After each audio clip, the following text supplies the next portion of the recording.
નમસ્કાર ખેડૂત મિત્રો, આજે આપણે એક અગત્યના ખેતી પાકની વાત કરવાના છીએ, જે શિયાળુ ઋતુનો પાક છે ચણા. તો ચણાની આપણે વાત કરવાના છીએ.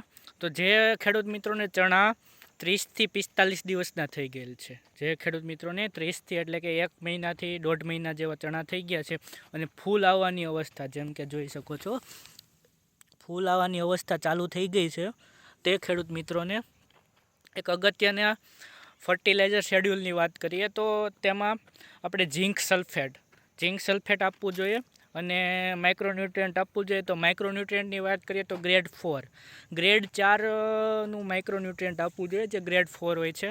તે ગ્રેડ 4નું આપણે માઇક્રોન્યુટ્રિયન્ટ એક પંપમાં 20 ગ્રામ, અને ઝીંક સલ્ફેટ આપણે જોઈએ તો 30થી 33% વાળું માર્કેટમાં આવતું હોય છે એ, અને 15% વાળું સલ્ફર એક પંપમાં 40થી 45 ગ્રામ જેવું આપણે નાખીને સ્પ્રે કરવો જોઈએ, જેનાથી આપણે જે અત્યારે ફૂલ આવવાની અવસ્થા છે, જે ઉત્પાદન આપણે સારું લઈ શકીએ, તે આપણે એનું ઉત્પાદન સારું લઈ શકીએ. અત્યારે ચણામાં જોઈએ તો ફૂલ આવવાની અવસ્થા છે, યોગ્ય પોષણ મળે.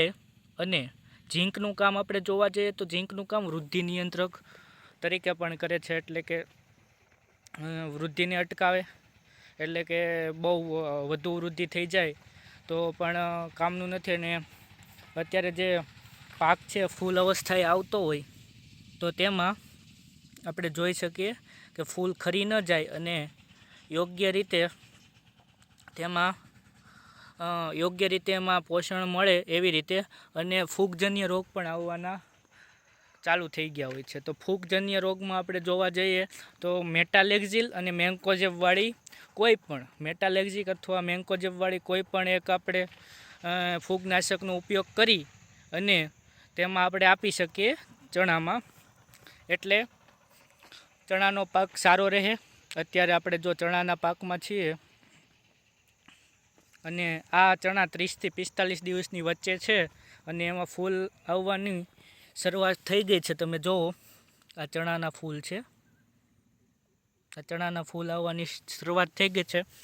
અને આ બધી વસ્તુ જ્યારે જમીનમાં ભેજ હોય ત્યારે આપવું, એટલે કે ચણાનું આપણે ખેંચ આપીને પાણ આપતા હોય છે, એટલે કે ખેંચ આપીને પાણ આપ્યા પછી આનો છંટકાવ કરવો, જેથી બધા ખેડૂતોને લાભ રહે અને સારું ચણામાં ઉત્પાદન રહી શકે.